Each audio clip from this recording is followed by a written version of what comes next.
안녕하세요. 9학년 학생 여러분. 이번 시간은 실수의 대소관계 수학 1 5번째 시간입니다. 이번 시간의 목표는 실수의 대소관계를 판단할 수 있다예요. 우리가 이전 학년에 유리수 크기 비교하는 걸 했던 것처럼 이제 무리수들 사이에서도 크기를 비교할 수 있어야 하고요. 거기에 더하여 무리수와 유리수도 크기 비교를 어떻게 할 수 있는지에 대해서 그 방법을 생각해 보는 시간을 갖도록 하겠습니다. 일단 먼저 수직선 위에 무리수를 나타내는 방법부터 설명을 하려고 합니다. 이미 알고 있는 것처럼 수직선에서는 오른쪽에 있는 수가 왼쪽에 있는 수보다는 더 크다라는 사실을 알고 있잖아요. 그 유리수에서의 관계가 무리수에서도 여전히 적용이 된다. 이걸 전제로 하고 그걸 적용하기 위해서 수직선 위에 무리수를 먼저 나타내려고 하는 겁니다. 생각열기 문제를 잠시 보겠습니다. 오른쪽 그림은 밑변의 길이가 2이고 높이가 1인 직각삼각형의 한 꼭지점이 수직선 위의 원점에 오도록 그린 것이에요. 자, OA 선분의 길이를 한번 구해보자. 이건 피타고라스 정리 이용해서 구할 수 있겠죠. OA 선분 길이를 제곱하게 되면 밑변의 길이 2의 제곱과 높이 1제곱 일치하게 되죠. 따라서 제곱해서 5가 되는 숫자 중에 양의 제곱근이 바로 OA 선분의 길이가 됩니다. 그 값은 루트 5가 될 거예요. 자, 두 번째 질문은 원점 O를 중심으로 하고 OA를 반지름으로 하는 원을 그릴 때 원이 수직선과 만나는 두 점 PQ에 대응하는 수를 구해보자 했습니다. 회전을 시킨다고 했죠. O를 중심으로 해서 회전시켜서 얻어낸 반원이 바로 그림에서 보이는 이 빨간색 반원 형태가 된다는 거예요. 그러면 점 Q가 있고 점 P가 있는데 점 P는 0보다 작은 위치, 즉 음의 위치에 놓여 있게 되고 점 Q는 양의 위치에 놓여 있게 됩니다. 그림에서 확인할 수 있는 것처럼 점 P의 위치는 2와 3의 사이에 놓여 있게 됩니다. 이건 충분히 이해할 수 있겠죠. 왜냐하면 루트 5는 2는 루트 4가 되니까 루트 4보다는 더 큰 값이고 이 루트 5는 루트 9보다는 작고요. 루트 9는 3이기 때문에 2와 3의 사이에 놓여 있게 된다는 사실을 알 수 있을 거예요. 따라서 점 P의 위치는 점 Q의 위치에 대하여 원점 O에 대하여 대칭 위치에 있기 때문에 마이너스 3과 마이너스 2의 사이에 놓여 있게 될 것이다. 자, 이렇게 무리수를 수직선 위에 나타낼 수 있다. 이게 생각열기에서 여러분들에게 하고 싶은 이야기입니다. 자, 이제 아래 설명을 가지고 조금 더 일반적인 내용으로 확대를 시켜볼게요. 한 유리수는 수직선 위의 한 점에 대응시킬 수 있다. 유리수 하나의 수직선 위에 점 하나 대응시킬 수 있더라. 그런데 이제 무리수도 수직선 위의 점에 대응을 시킬 수 있는데 그 대응시키는 방법이 앞서 봤던 생각열기 부분과 같다는 겁니다. 자, 지금은 한 변 길이가 1인 직각삼각형의 빗변의 길이 루트 2가 되는 것 알고 있죠? 이것을 역시 반원을 그릴 수 있게 회전을 시켰습니다. 그러면 이때 회전되어서 나타난 위치, 즉 1과 2 사이에 놓여 있는 점을 Q라고 하고요. 그럼 점 Q는 좌표가 루트 2가 될 것이고 점 P는 음의 방향 쪽으로 마이너스 루트 2에 위치하게 될 것입니다. 이렇게 무리수가 만들어지면 양의 무리수죠. 이 무리수를 회전을 통해서 위치를 잡아낼 수가 있다. 자, 요게 이제 하고 싶은 이야기예요. 자, 그런데 이제 아래쪽 보기의 경우는 조금 내용을 바꿉니다. 그럼 뭐가 달라졌느냐? 위에서 봤던 생각열기와 위쪽 이 그림에서는 회전시키고자 하는 고정된 점을 원점 O로 잡았어요. 원점으로 잡았습니다. 그런데 이 직각삼각형이 놓여 있는 위치가 꼭 원점에 한 꼭지점이 놓일 필요는 없잖아요. 지금 그림처럼 마이너스 1, 즉 점 B의 위치에 놓여 있을 수도 있다고요. 자, 이때 BA 선분을 회전을 시켜서 마이너스 1보다 작은 쪽으로 찍히는 점의 위치가 얼마냐 이걸 생각을 해보면 가로 길이가 2, 세로 길이가 1이니까 AB 선분의 길이는 루트 5가 된다는 거 생각열기에서 이미 비슷한 종류로 봤죠. 자, 따라서 결론적으로 점 P는 점 B의 위치 마이너스 1보다 음의 방향으로 마이너스 루트 5만큼 가 있게 될 것이다. 점 B의 위치에서 음의 방향으로 마이너스 5만큼 가 있게 되기 때문에 점 P는 이제 마이너스 1, 마이너스 5를 좌표로 갖게 됩니다. 자, 이제 이렇게도 설명이 되겠죠. 자, 다음 내용으로 갈게요. 자, 그래서 이제 나온 말이 이런 말들입니다. 그러면 유리수는 무리수만큼의 빈틈이 놓여 있게 될 것이다. 이건 이해할 수 있잖아요. 그 무리수들로 가득 다 채울 수 있더라. 왜냐하면 순환하지 않는 무한소수들의 경우를 무리수라고 불렀기 때문에 유리수, 즉 순환하는 무한소수와 유한소수의 경우를 제외한 그 무리수들은 제곱근으로 표현되는 것도 있고 아닌 것들도 있을 수는 있지만 일반적으로는 수직선 위에 있는 모든 점들은 유리수와 무리수로 채워진다. 소수 개념으로 생각을 해서 받아들이자는 이야기예요. 그래서 알려져 있다라는 표현을 씁니다.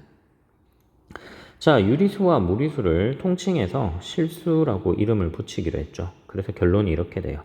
수직선 위에 있는 점들은 실수에 해당되는 값들과 1대1로 대응한다. 함수 개념으로 생각하면 1대1 대응 함수가 된다. 이렇게 말을 하고 싶은 거예요. 자, 그래서 여기서도 이제 대응이라는 표현을 쓰게 됩니다.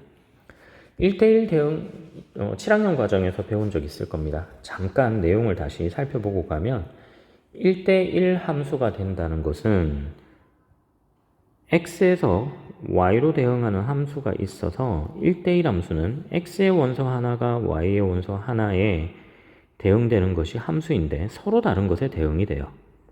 서로 다른 것에. 그래서 실질적으로 대응된 값들만을 다 모은 집합을 우리가 치역이라고 불렀죠. 그래서 1대1 함수의 경우는 정의역과 치역이 일치하는 함수예요. 자, 여기에다가 대응함수라는 말이 더 붙게 되면 대응함수는 모든 공역의 원소들이 치역과 일치한다는 뜻이에요. 빠진 원소가 없더라. 자, 이 말은 치역과 공역이 일치한다는 뜻입니다. 그러면 1대1이 되고 대응함수가 되면 어떤 일이 생길까요?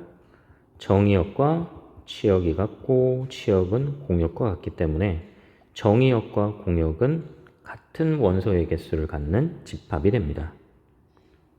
그렇죠? 그래서 여기서도 보면 하나의 실수가 수직선 위에 한 점에 대응한다 이 표현, 그리고 반대로 수직선 위에 한 점이 하나의 실수에 대응한다, 이게 쌍방간의 1대1이기 때문에 이건 1대1 대응이 될 것이고 결론적으로는 실수 개수랑 정의역의 원소 개수랑 수직선 위의 점들의 개수, 공역의 원소의 개수가 똑같더라. 그래서 실수는 펼쳐두면 수직선의 형태로 나타낼 수 있더라. 눈으로 볼 수 있습니다. 하는 말이 성립하게 되는 거예요. 자, 이건 이미 알고 있는 내용입니다. 수직선에서 0을 기준으로 해서 오른쪽은 양의 실수가 되고요. 왼쪽은 음의 실수가 됩니다. 이해할 수 있겠죠? 자, 다음 페이지로 넘어갈게요. 다음 페이지의 문제 1번과 2번은 앞서 했던 내용과 비슷한 것들을 반복하고 있습니다. 자, 요건 잠깐 두고 아래에 보이는 와글와글 수학활동 이 부분을 보도록 하겠습니다. 자와 컴퍼스를 사용하여 루트 2, 루트 3을 수직선 위에 나타내는 방법은 다음과 같습니다. 자, 첫 번째부터 볼게요. 한 변의 길이가 1인 정사각형을 그리고 컴퍼스로 대각선을 옮겨 수직선 위에 표시한다. 원을 그리는 행위죠. 자, 한 꼭지점의 위치를 원점에 두고 한 변의 길이가 1인 정사각형을 그린 다음에 회전을 시켜서 빗변 길이 루트 2를 수직선 위로 떨어뜨려서 점을 찍게 됩니다. 자, 그런 다음에 이번에는 이 첫 번째 그림에서 두 번째 그림으로 넘어가는 과정을 보세요. 밑변의 길이가 루트 2고 높이가 1이 되는 직사각형을 만듭니다. 이 꼭지점을 한번 찍어 볼게요. 직사각형을 구성하는 4개의 점. 요 4개의 점을 가지고 연결하면 직사각형이 나오는데 이때 이 직사각형의 대각선 길이는 3번에서 보는 것처럼 밑변이 루트 2 높이가 1이니까 피타고라스 정리를 써서 빗변의 길이를 x라고 하면 x제곱은 1제곱과 루트 2의 제곱, 즉 제곱해서 3이 되는 숫자가 만들어지게 돼요. 제곱해서 따라서 빗변의 길이가 루트 3이 되는 거죠. 자, 이 행위를 계속 반복하게 되면 다음과 같은 형태로 만들어낼 수 있어요. 자, 무슨 뜻이냐 볼게요. 점을 찍겠습니다. 하나, 둘, 셋, 넷. 위에서 봤던 1단계죠. 대각선의 길이 루트 2 회전을 시켜요. 지금 원처럼 잘 안 보이는데 회전을 시켜서 얻은 이 점이 루트 2예요. 그림을 조금 선생님이 많이 잘못 그렸네요. 보통 루트 2가 1.414 정도 되니까 조금 더 정확하게 원의 형태로 그려주겠습니다. 이 정도쯤 될 거예요. 자, 여기가 루트 2. 다시 2번에서 3번 갔던 것처럼 이번에는 점을 직사각형 점을 꼭지점을 하나, 둘, 세 개. 그리고 요 루트 2를 위로 그대로 위쪽으로 평행 이동을 시킵니다. 이렇게 평행 이동을 시켜서 점을 찍어요. 그런 다음 파란색 4개의 점으로 이루어진 직사각형의 대각선은 길이가 루트 3이 될 거예요. 자, 루트 3을 다시 회전을 시킵니다. 수직선 위에 루트 3을 찾았죠? 한 단계만 더 해보죠. 한 단계. 이번에는 녹색 점을 찍겠습니다. 루트 3, 0 위쪽에 계속 일치하는 점 위로 평행 이동시키고 이번에는 이 녹색 점에 대한 대각선 길이. 이건 얼마일까요? 여기 길이는 2가 되겠죠. 밑변이 루트 3, 높이가 1, 따라서 빗변 길이는 루트 4, 즉 2가 되더라. 이 행위를 계속 반복하다 보면 이제 루트 5도, 루트 6도, 루트 7도 그려낼 수 있겠죠. 이해가 되나요? 자, 주황색 선은 루트 5가 됩니다. 회전시키고 다시 위로 이동시키고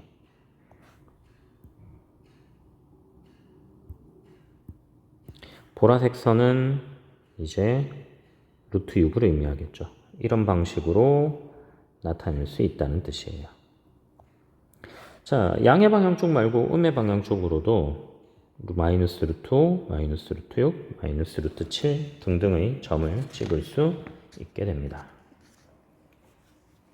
자, 다음 페이지로 넘어가겠습니다. 자, 실수의 대소는 어떻게 비교할까? 굉장히 간단해요. 하고 싶은 이야기가 오른쪽에 있으면 더 큰 숫자다. 수직선 위에서. 유리수와 마찬가지로 수직선 위에서 실수 B에 대응하는 점이 실수 A에 대응하는 점보다 오른쪽에 있으면 B가 A보다 크다. 간단하죠? 그렇죠? 자, 제곱근 표현되어 있는 것들끼리는 크기 비교할 때 이렇게 이야기했습니다. 루트 A와 루트 B, 물론 A, B가 양수예요. 우리가 이런 것들만 현재 다루고 있죠. 루트 A가 루트 B보다 크면 어떻게 된다 했었죠?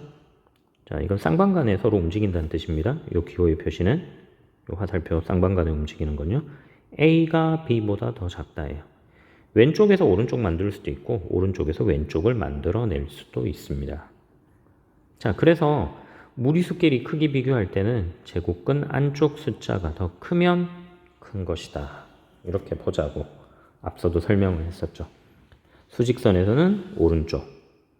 자, 이 두 가지를 가지고 내용들을 한번 천천히 이 아이디어를 가지고 천천히 한번 읽어보겠습니다. 예를 들어 마이너스 0.5 루트 2 마이너스 루트 2 마이너스 1 마이너스 루트 3 루트 5 어떤 숫자가 가장 클까요? 가장 큰 숫자는 루트 5죠. 다음이 루트 2 마이너스 0.5 마이너스 루트 2 마이너스 1 마이너스 루트 3의 순서로 크기가 정해집니다. 자, 그래서 이제 실수의 대소관계도 유리수의 대소관계에 무리수까지 포함을 해서 이제 다음과 같은 네 가지를 정리를 좀 해 두려고 해요. 자, 첫 번째, 양수는 0보다 크고 음수는 0보다 작다. 수직선 가지고 받아들이자고요. 두 번째, 양수는 음수보다 크다. 1번에서부터 끄집어낼 수 있는 성질이죠. 세 번째, 두 양수에서는 절대값이 큰 수가 크다. 네 번째, 두 음수에서는 절대값이 큰 수가 더 작다. 실수의 절대값도 유리수와 마찬가지로 똑같이 해석을 합니다. 어떻게? 수직선에서 원점과 그 실수가 대응하는 점 사이의 거리로 해석한다. 자, 절대값 기호는 거리 기호입니다. 이전에 설명했던 것과 마찬가지. 실수에서도 똑같이 거리 기호를 의미를 하는 것이다. 그래서 루트 2에 대한 절대값이나 마이너스 루트 2에 대한 절대값이나 루트 2가 되기는 마찬가지예요. 자, 수직선 그리고 원점 그리고 루트 2 마이너스 루트 2. 이 0을 기준으로 해서 좌우 데칼코마니 형태죠. 떨어진 거리가 똑같아요. 0부터 루트 2까지 거리나 0부터 마이너스 루트 2까지 거리나 거리는 루트 2가 되기 매 한 가지다. 자, 이걸 토대로 해서 예제 아래쪽 예제를 보도록 하겠습니다. 다음 두 실수의 대소를 한번 비교해 봅시다. 두 개의 숫자 중에 어느 쪽 숫자가 더 클까요? 하고 물었어요. 자, 1번은 그림을 가지고 설명을 했어요. 자, 어떻게 한 건지 보세요. 마이너스 2 보이죠? 자, 위쪽에 격자 모양을 만들어 두고 한 칸의 길이가 1이라고 해석을 합니다. 자, 그러면 마이너스 루트 5니까 음의 방향 쪽으로 직각삼각형을 놓아둔 거예요. 두 칸, 위로 한 칸. 빗변 길이는 루트 5. 따라서 이걸 회전을 시켜서 마이너스 2보다 작은 쪽에서 만나는 점, 그 점의 좌표가 마이너스 2 마이너스 루트 5인데 그 값이 마이너스 5와 마이너스 4의 사이에 놓여 있음을 눈으로 확인할 수 있었습니다. 자, 또 다른 방법은 어떤 것이 있을까? 또 다른 방법은 이제 수식으로도 이제 좀 생각을 해볼 수 있는데요. 수식으로도. 우리가 앞서 두 숫자 중에 어느 숫자가 더 큽니까? 그럴 때 한 숫자에서 나머지 하나의 숫자를 뺀 경우도 있었죠. 자, 이건 이제 수직선에서의 이야기고요. 요 그림은요. 손으로 문제를 써서 풀 때는 이제 좀 다른 방법으로 한번 해보려고 해요. 하나에서 나머지 한쪽을 빼서 양수인지 0인지 0보다 작은지 이런 걸 가지고 한번 따져보자는 겁니다. 자, 마이너스 5에서 뺄 겁니다. 마이너스 2 마이너스 루트 5를 빼보자고요. 양수가 된다는 말은 마이너스 5가 더 큰다는 이야기고 0이 된다는 건 둘이 같다는 이야기고 0보다 작다는 건 마이너스 2 마이너스 루트 5가 더 크다는 걸 의미해요. 그러면 마이너스 5 더하기 2 더하기 루트 5가 되죠. 정리해보면 마이너스 3 더하기 루트 5입니다. 자, 이제 생각을 해볼게요. 3이 더 큰 숫자일까 루트 5가 더 큰 숫자일까? 3은 루트 9죠.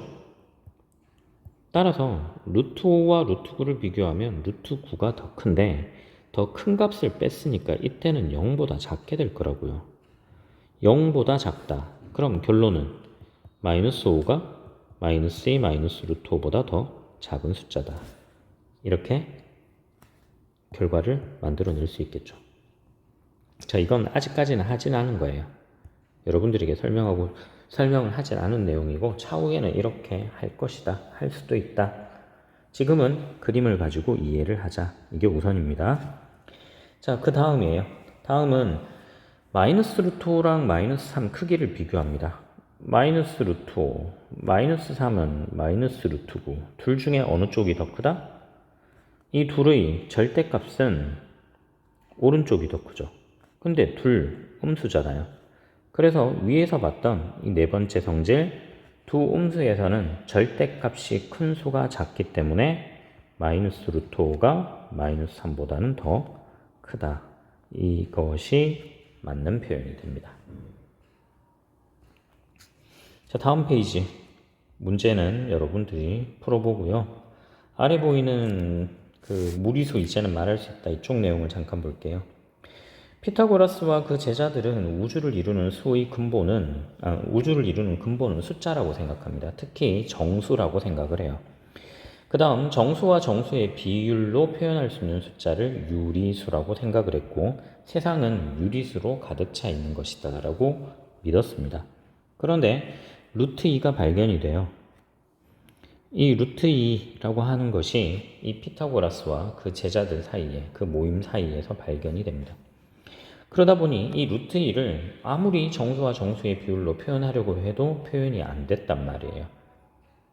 그래서 아무도 이 이야기를 발설하지 않는 것으로 했습니다. 자, 이 부분에 대해서는 이전에도 충분히 설명했는데 짧게 이야기하면 이렇게 돼요. 신은 무한한 존재, 인간은 유한한 존재. 신은 모든 것을 알 수 있으나 인간은 모든 것을 알 수가 없어요. 인간이 알 수 없는 것에 대해서 알려고 노력하는 것은 신의 영역을 침범하는 거예요. 즉, 소수로 표현을 했을 때 순환하지 않는 것을 인간이 알 수 있다라고 하는 것은 신의 영역에 뛰어드는 것이기 때문에 그것은 벌을 받아야 하는 일. 그렇기 때문에 피타고라스와 그 학파 사람들은 절대 이 이야기를 외부로 발설하지 않으려고 했어요. 그러다가 히파수스라는 인물이 이 루트 2의 존재에 대한 이야기를 외부로 꺼내게 됩니다. 그 바람에 추방을 당하게 되죠. 이 피타고라스 학파의 사람들은 일종의 그 공동체를 이루고 함께 살았다고 합니다. 그래서 그 집단에서 추방이 되었다는 표현이에요. 이 말이. 쫓겨났다. 자, 이번 시간은 무리수의 크기 비교, 그리고 좀 더 확대하다 보면 이제 실수에 대한 크기 비교까지 넘어가게 된 거죠. 자, 이렇게 해서 내용상으로는 첫 번째 중단원에 대한 해설을 모두 마치도록 하겠습니다. 수업 듣느라 고생 많았습니다. 다음 시간에 만납시다.